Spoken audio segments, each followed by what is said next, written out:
4 जनवरी 2001 से 4 जनवरी 2002 तक मैं प्रेसिडेंट का डेली इंटेलिजेंस ब्रीफर था। मैं हफ्ते में 6 दिन उन्हें ब्रीफ करता था।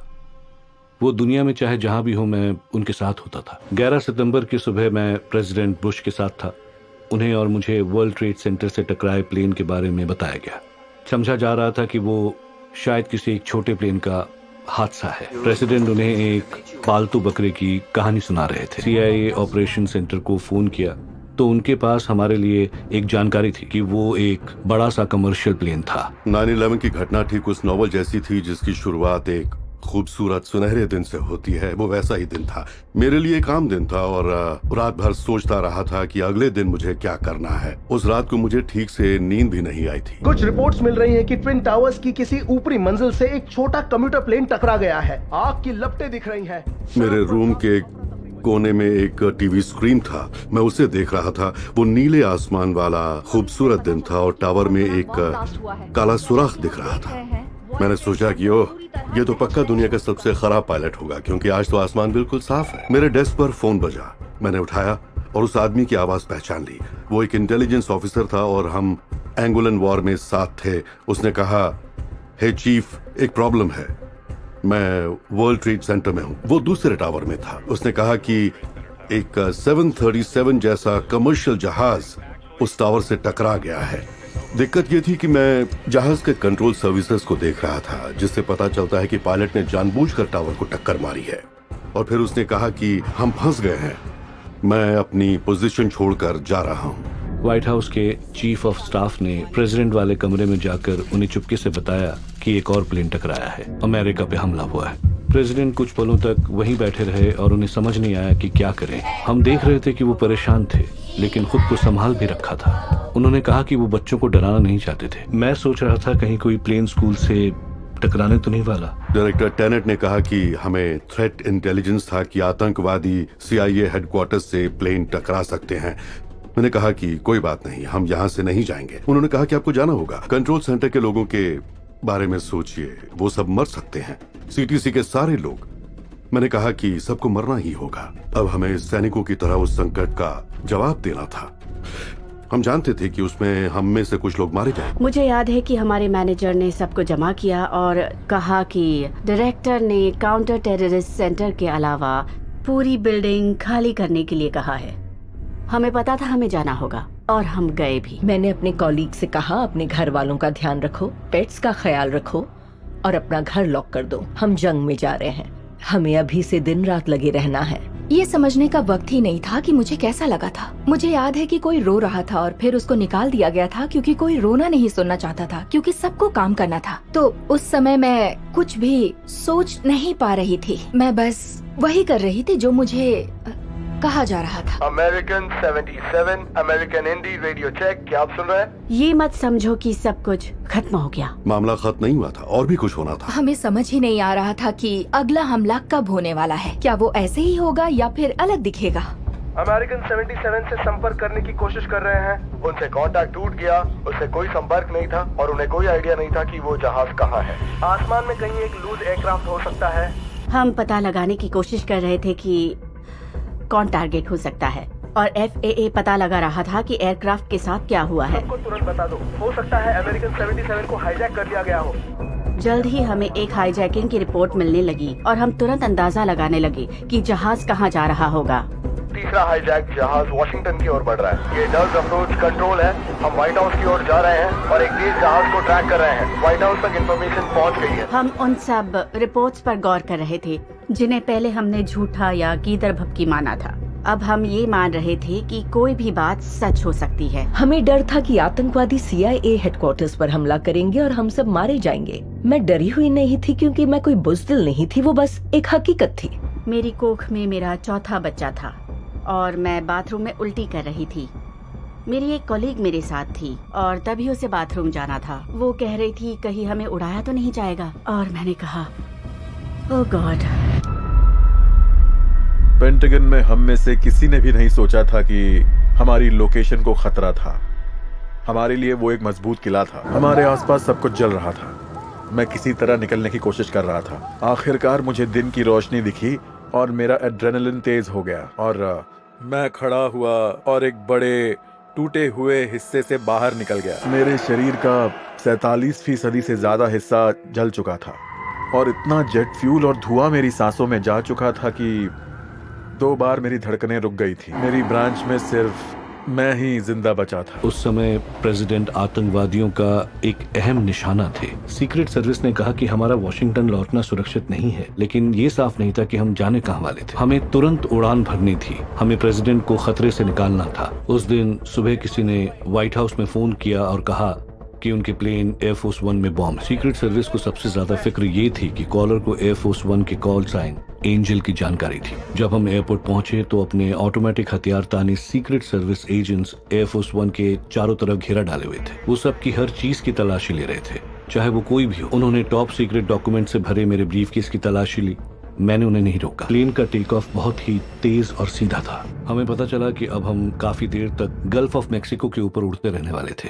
एंड्रयूज एयरफोर्स बेस की ओर जाते समय मैंने उठकर खिड़की के बाहर देखा तो वहां एयरफोर्स 1 के साथ एक जेट फाइटर उड़ रहा था। अगर कोई एयरफोर्स 1 पर सरफेस टू एयर मिसाइल दागता तो उन फाइटर्स को खुद को उस मिसाइल और अमेरिका के प्रेसिडेंट के बीच में ले आना था। मैं फोन पर बात कर रही थी FAA से।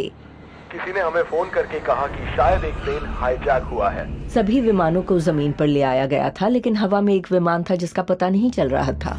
यूनाइटेड 93 क्लेवेंट। मैं यही कह सकती हूँ कि तब अफरा तफरी मच गई थी।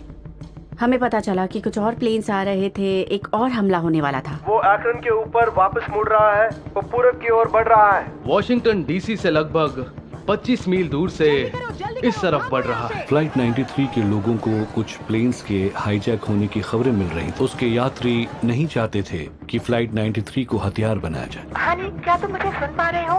मुझे लगता है इस प्लेन में कुछ गड़बड़ है। वो लोग 2 प्लेन्स को वर्ल्ड ट्रेड सेंटर से टकरा चुके हैं और ऐसा लगता है कि वो इसे भी कहीं टकराने वाले हैं। यूनाइटेड 93 अपने पंख हिला रहा है, उन्हें पता नहीं कि इसका क्या मतलब है। फ्लाइट 93 के यात्रियों ने आतंकवादियों पर हमला कर दिया और कॉकपिट में हाईजैकर्स के साथ उनकी लड़ाई हुई। उन्होंने उसे अमेरिका की राजधानी पे हमला करने का हथियार बनने से रोक दिया। वो क्रैश हो गया। वो कब लैंड हुआ? क्योंकि हमें पता है नहीं, लैंड नहीं हुआ है। मैं एयरफोर्स 1 के सीनियर स्टाफ कंपार्टमेंट में लोगों के एक छोटे ग्रुप में शामिल था और हम टीवी देख रहे थे। प्रेसिडेंट ने मुझसे नजरें मिलाकर पूछा कि माइकल, ये किसने किया है? इंटेलिजेंस ऑफिसर होने के नाते आपको हमेशा पता होना चाहिए कि आप क्या जानते हैं और क्या नहीं जानते। इन दोनों के आधार पर आपकी क्या राय है? कौन जिम्मेदार था? इसके बारे में सारी जानकारियां और सबकी राय को हमें अब सबके सामने रखना था। मैं FAA के प्रतिनिधि के साथ मिलकर पता लगा रही थी कि ये किसकी साजिश थी। मैंने वाकई उस समय आ रही जानकारी पर ध्यान देने की कोशिश की। टीम ने फ्लाइट मैनिफेस्ट हासिल कर लिए थे। उन डॉक्यूमेंट्स में लिखा होता है कि प्लेन में कौन कौन होता है। हमें पता था मैनिफेस्ट में आतंकवादियों के भी नाम होंगे, तो हमने ऐसे लोगों को भी ढूंढने की कोशिश की जिन पर हमें आतंकवादी होने का शक था। 58 यात्री और 11 क्रू। फ्लाइट में 81 यात्री, 9 फ्लाइट अटेंडेंट्स और 2 पायलट्स हैं। क्या वो नाम स्कैन किए हुए पासपोर्ट से मेल खाते थे? और जाने पहचाने आतंकवादी संगठनों में उनके बारे में खोज करके हमने कुछ संदिग्ध छांट लिए। तभी रूम में अचानक एक एनालिस्ट दाखिल हुआ और उसने हाथ में कागज लहराते हुए कहा कि मेरे पास प्लेन का मैनिफेस्ट है। उस मैनिफेस्ट में एक नाम था जिस पर अलकायदा का काफी बड़ा आतंकवादी होने का शक था। हम कई सालों से जानते थे कि वो आतंकवादी समूह अमेरिका पर हमला करने का पक्का इरादा रखता था। उस समय उस नाम का वहाँ होना कोई संयोग नहीं था। हम तुरंत समझ गए थे कि वो ओसामा बिन लादेन का काम था। ओके, पता चल गया कि ये अलकायदा का काम है। प्रेसिडेंट को भी बता दिया गया था।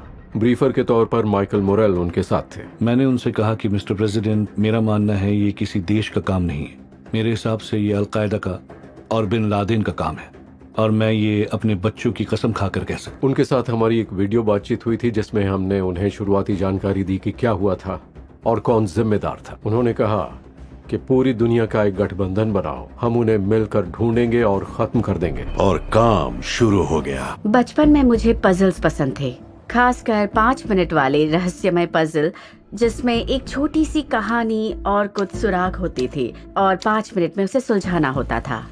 मुझे उस खेल का दबाव पसंद था। मुझे ये नहीं पता था कि कई साल बाद वो बहुत मददगार होगा। अजीब है कि वियतनाम युद्ध के बाद मैं CIA में शामिल होना चाहती थी, पर लोगों को CIA पसंद नहीं था। लेकिन मुझे पता था कि CIA के एनालिस्ट वो सब करते थे जो लोग सोच भी नहीं सकते थे। वो सच में दुनिया को समझकर अमेरिका की मदद करना चाहते थे और मैं भी। मैं खुशकिस्मत थी कि अंडर ग्रेजुएट लेवल पर ही CIA ने मेरा इंटरव्यू लेकर मुझे चुन लिया। 1993 में CIA का एक छोटा ग्रुप, जिसमें ज्यादातर महिलाएं थीं, बिन लादेन पर फोकस कर रहा था। जब हमें पहली बार ओसामा बिन लादेन की जानकारी मिली थी तो पता चला कि वो सऊदी अरब के एक बहुत धनी और प्रभावशाली परिवार से था। 1980 के पूरे दशक में वो सोवियत संघ का विरोध कर रहे अफगान लड़ाकों का मददगार था। अफगानिस्तान में गुफाओं में रहने वाले उन जबरदस्त लड़ाकों की कहानी मशहूर हो रही थी, जो अपने देश को सोवियत संघ के हमले से बचाने की कोशिश कर रहे थे। अमेरिका भी सोवियत संघ के खिलाफ लड़ रहा था, इसलिए सबको लग रहा था कि अफगान लड़ाके अच्छा काम कर रहे हैं।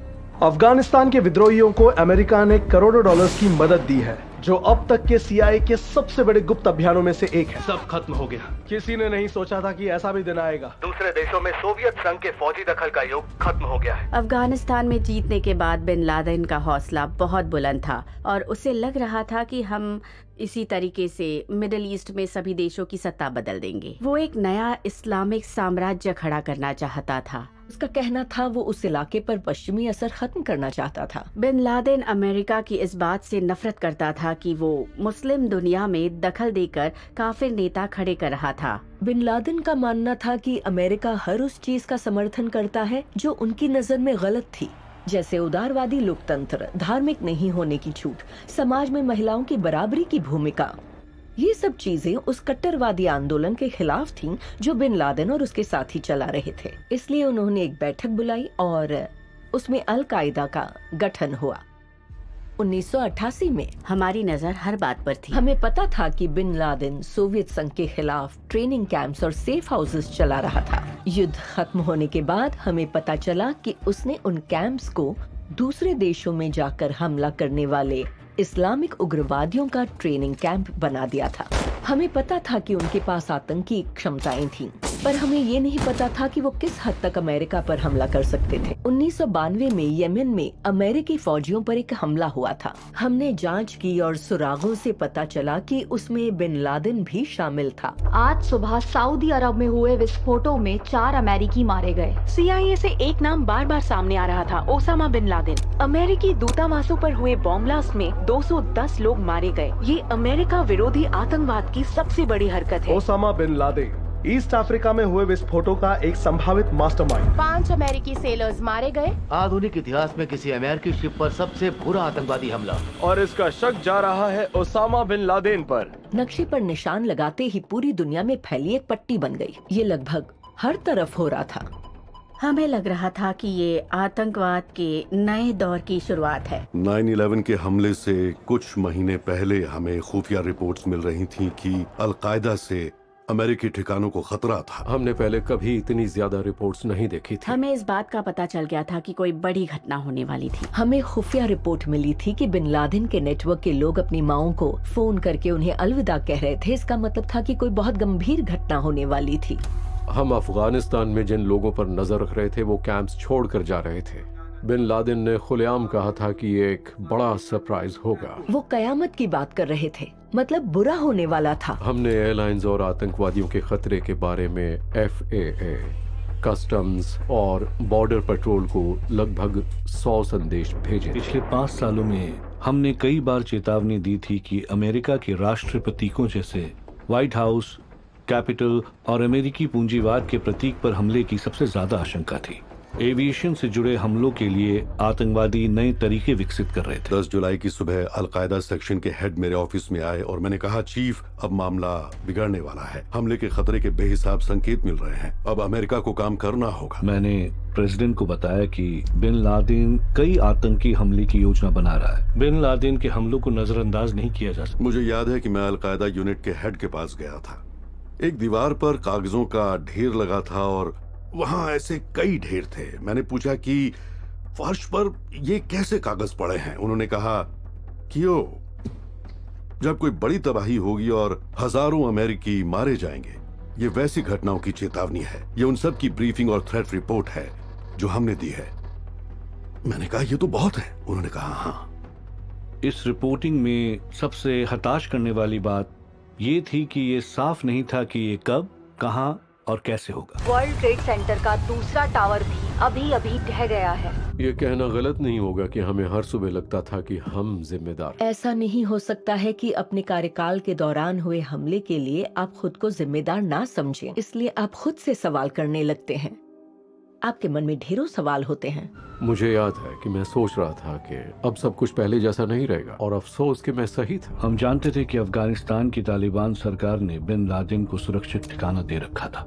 मैंने कहा कि देखो, हमें तालिबान को ये कहना होगा कि बिन लादेन को हमारे हवाले कर दें, नहीं तो हम उन्हें बर्बाद कर देंगे। हमने तालिबान को बिन लादेन को हमारे हवाले करने का मौका दिया, लेकिन वो नहीं माने। शनिवार को प्रेसिडेंट बुश ने अपनी वॉर कैबिनेट की बैठक बुलाई। मैं प्रेसिडेंट के पास गया जो किसी ऐसे आदमी से बात कर रहे थे जो उन्हें डिप्लोमेसी को मौका देने की सलाह दे रहा था। लेकिन प्रेसिडेंट ने कहा, फक डिप्लोमेसी, हम जंग छेड़ रहे हैं। मैंने अपनी सरकार के सबसे आला लोगों को इस ट्रेजेडी पर चर्चा के लिए बुलाया है। हम पता लगा लेंगे कि ये किसने किया है।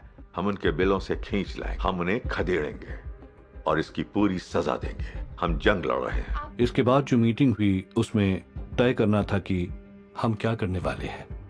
मुझे पता नहीं था कि CIA अगुवाई करेगा या डिफेंस डिपार्टमेंट वाले सब कुछ संभालेंगे। डिपार्टमेंट ऑफ डिफेंस के पास लगभग हर चीज के लिए मिलिट्री प्लान्स हैं। उनका वही काम है, वो वॉर के लिए योजना बनाते हैं। अमेरिका के प्रेसिडेंट ने डोनाल्ड रम्सफेल्ड से पूछा कि हम कितने दिनों में अफगानिस्तान पर हमला कर सकते हैं, और उनका जवाब था लगभग 6 महीने। काउंटर टेररिज्म के चीफ कोफा ब्लैक उस समय जॉर्ज टेनेट के पीछे बैठे हुए थे। टेबल पर उनके लिए जगह नहीं थी, लेकिन वो बोलने से हिचकते नहीं थे। अगर आप जनरल जॉर्ज पैटन के बारे में विस्तार से पढ़ें, पता चलेगा कि आधी लीडरशिप थिएटर ही है।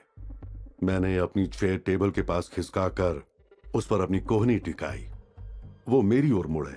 उन्होंने मेरी आंखों में देखा। मैं 5 सेकंड तक उन्हें घूरता रहा और फिर मैंने सहजता से कहा, मिस्टर प्रेसिडेंट। इसके बाद मैंने जो कुछ भी कहा वो तो मैं आपको नहीं बता सकता, लेकिन उसका मतलब ये था कि अगर आप मुझे ये काम करने देंगे तो 6 हफ्तों में उनकी लाश की आंखों पर मक्खियां भिनभिनाएंगी। उन्होंने कहा कि मैं भी यही बोल रहा हूँ। और बुश ने कहा कि तुम इंचार्ज हो, कोफर। डोनाल्ड रम्सफेल्ड की तो हालत खराब थी। अमेरिका पर ये पर्ल हार्बर के बाद का सबसे बुरा हमला था और अमेरिका की हिफाजत की जिम्मेदारी उन्हीं पर थी, और ये पूरा का पूरा मामला एक इंटेलिजेंस ऑफिसर को सौंप दिया गया जो कोई कैबिनेट मिनिस्टर भी नहीं था। हमें इंसाफ वेस्ट में एक पुराना पोस्टर होता था जिस पर लिखा होता था, चाहिए जिंदा या मुर्दा। कोफा ब्लैक ने मुझे फोन करके कहा कि वो अफगानिस्तान पर हमला करने जा रहे हैं और उसके ज्यादातर हिस्से की अगुवाई करने के लिए तुम्हारा नाम पेश किया गया। मैं ऑफिस पहुंचा तो हैंक क्रम्पटन वहां थे, जिन्हें अफगानिस्तान में फौज की तैनाती संभालने का जिम्मा दिया गया था। हमने कोड नेम जॉ ब्रेकर चुना।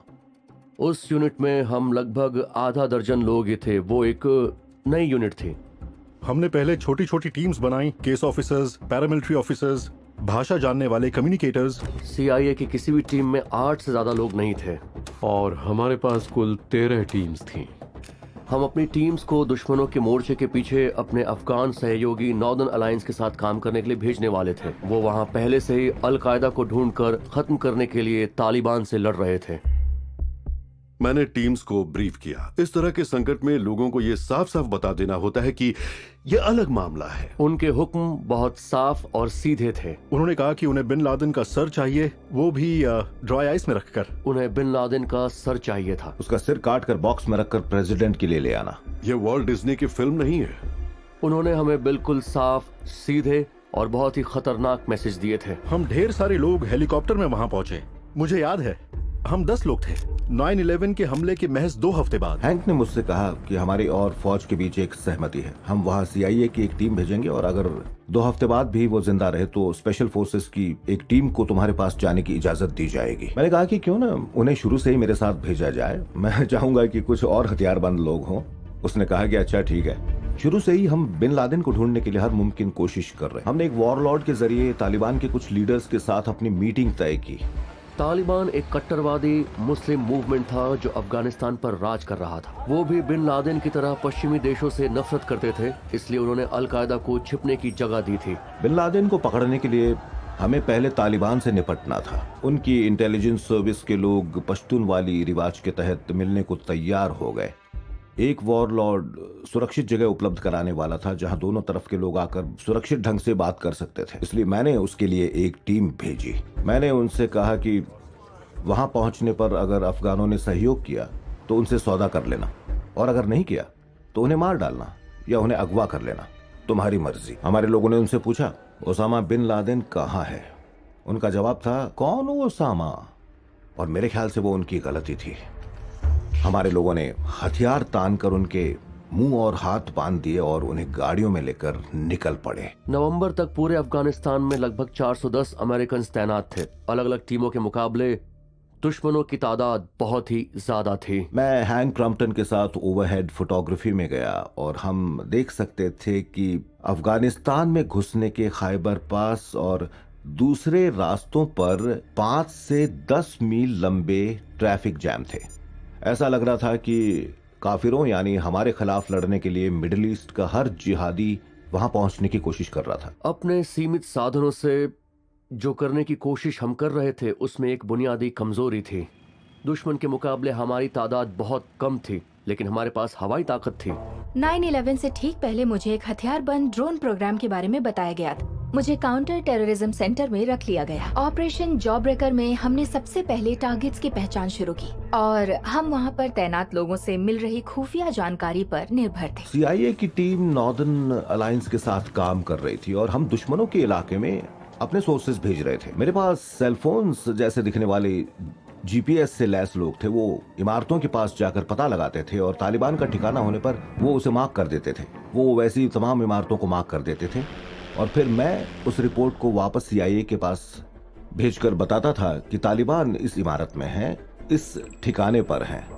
और फिर हम उन लोगों को निशाना बनाकर खत्म करने लगे। क्या तुम तैयार हो? हाँ, तैयार है। शायद अलकायदा को लग रहा होगा कि क्या किसी ने हम पर GPS लगा दिया है, हम इस तरह मर क्यों रहे हैं। शायद उन्हें पूरी तरह समझ नहीं आया था कि ये क्या था। मेरे पास अफगानिस्तान का वो जोन था जो पूर्वी हिस्से को कंट्रोल करता था और शायद अफगानिस्तान में अलकायदा के 95% लोग मेरे इलाके में थे। हमने पहाड़ों की चोटियों पर रेडियो से लैस अफगान सैनिकों को तैनात कर दिया था जो बिन लादेन को ढूंढ रहे थे। आखिरकार हमें खबर मिली कि बिन लादेन काबुल में था। हमने तय किया कि ठीक है, अब हम काबुल पर हमला करेंगे। हम काबुल से बाहर शोमाली प्लेन्स में थे। स्पेशल फोर्सेस की टीम्स ने हमें ज्वाइन किया।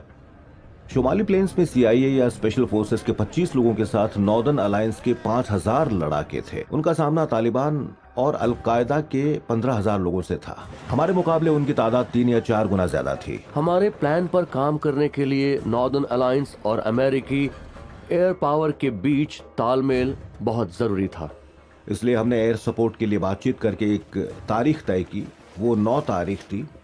नॉर्दर्न अलायंस हमले के लिए तैयार हो गया। शाम के समय हजारों पिकअप गाड़ियों की हेडलाइट्स दिख रही थीं, जिनमें से हर एक में 8 लोग थे। वो शहर से निकलकर ऐसी जगह जमा हो रहे थे जहां से वो हम पर हमला कर सकें। उनका इरादा वहां मौजूद नॉर्दर्न अलायंस और तमाम अमेरिकी लोगों को मार डालने का था। वो बहुत बड़ी फौज, लेकिन हमारे पास एयर पावर थी जो उनके पास नहीं थी। मैंने अपने करियर में ज्यादातर US मिलिट्री में ही काम किया है और US एयर पावर की बात आते ही मैंने अपनी आधी टीम को नॉर्दर्न अलायंस के साथ हमले के अगले मोर्चे पर भेजा। नॉर्दर्न अलायंस के लोग कतार में आकर बिल्कुल तैयार हो गए और फिर हमारे प्लेन्स नहीं आए और फिर दोनों तरफ से गोलाबारी शुरू हुई।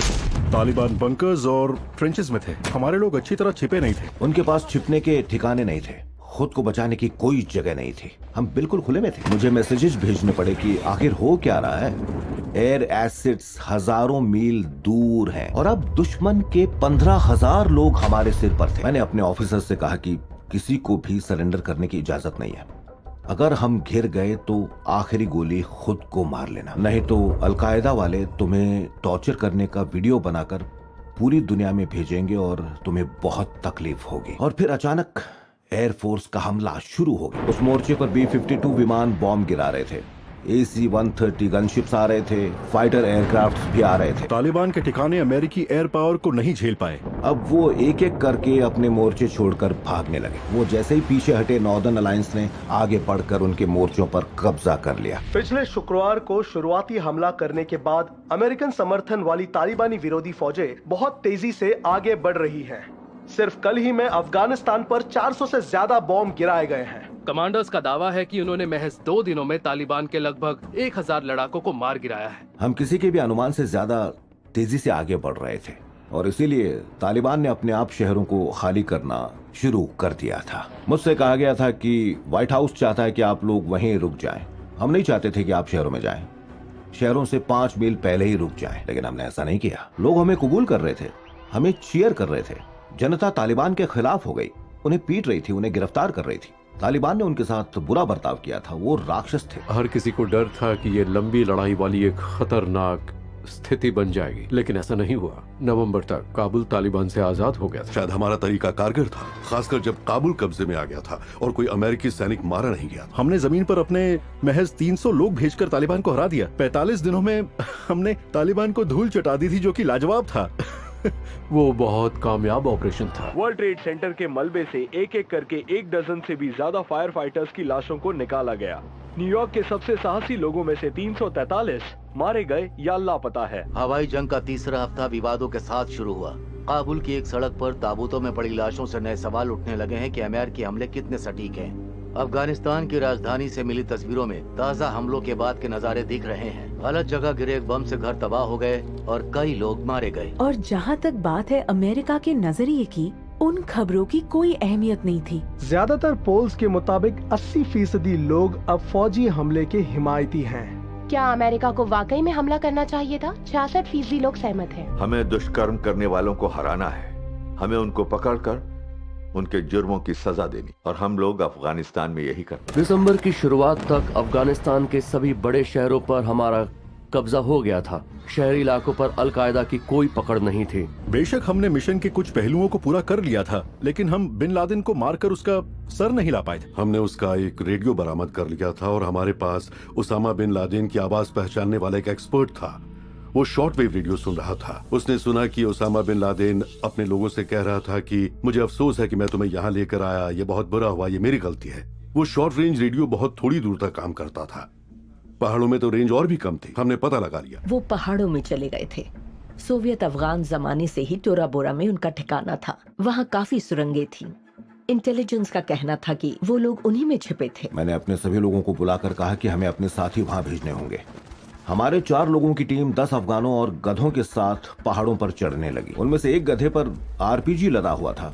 आधे दिन की चढ़ाई के बाद आरपीजी का एक गोला फट गया, जिस वजह से उस गधे के पर खच्चे उड़ गए। उसके तकरीबन 20 टुकड़े हो गए। 2 अफगान लोग भी मारे गए, इसलिए उन्हें नीचे लाना पड़ा। हमें उन्हें दफनाकर वापस ऊपर जाना था। वो फिर से पहाड़ पर चढ़ गए। वो काफी ऊंचाई पर पहुंचकर अंदर तक चले गए और ऐसी जगह पर पहुंच गए जहां से वो नीचे पूरे इलाके पर नजर रख सकते थे। उन्होंने उसे देख लिया। बिन लादेन के पास लगभग 1000 लोग थे। टैंक्स, बख्तरबंद गाड़ियां और तमाम तरह की चीजें थीं और वो पहाड़ों पर हमारे लोगों से नीचे थे। हमारी तादाद बहुत कम थी। हम किसी भी तरह बिन लादेन समेत उन सभी लोगों को पकड़ने या मारने के इरादे से उनसे नहीं लड़ सकते थे। मुट्ठी भर अमेरिकी सैनिकों और अफगान लड़ाकों के साथ ये मुमकिन नहीं था। इसके लिए 800 रेंजर्स की पूरी बटालियन चाहिए। हमें उनको वहां पहुंचाना था। मैंने हैंक से बात की, उसने अपील की।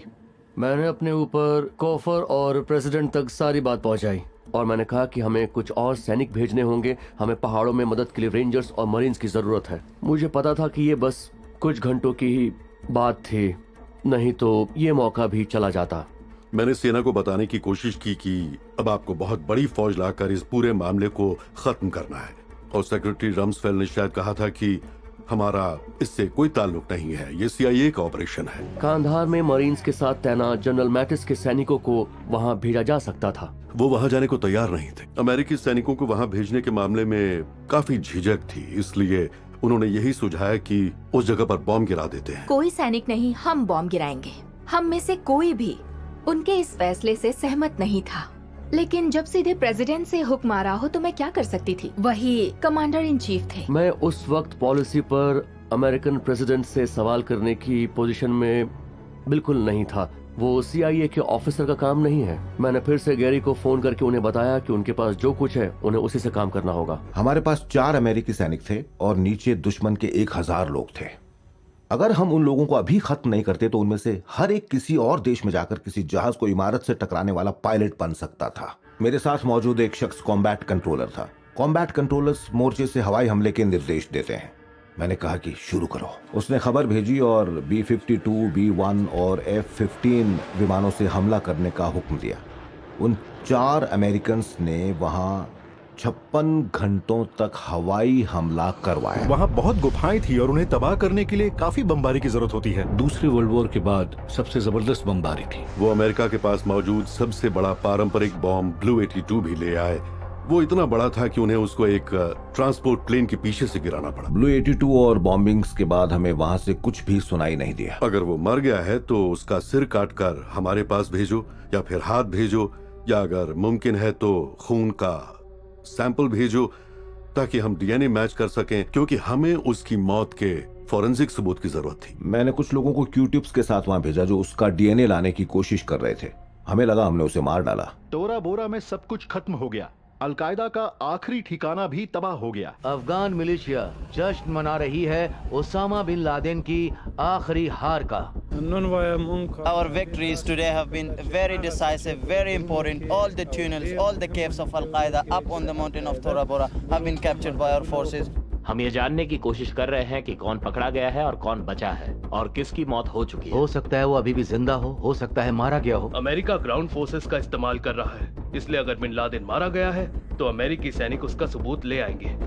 अभी अभी खबरें आ रही है कि वो मारा जा चुका है। उसके 6 महीने बाद मैं अमेरिका में अपने एक दोस्त के घर में डिनर कर रहा था और उस वक्त टीवी भी ऑन था। वो दिखाई दिया, वो टीवी पर था। अब हम जानते हैं कि ओसामा बिन लादेन जिंदा है। दुनिया का मोस्ट वांटेड आदमी अब भी जिंदा है। सरकार ये सब कभी नहीं देखना चाहती थी। अगर बिन लादेन अफगानिस्तान छोड़ता तो वो कहीं भी जा सकता था। पता नहीं अब आगे क्या होने वाला था।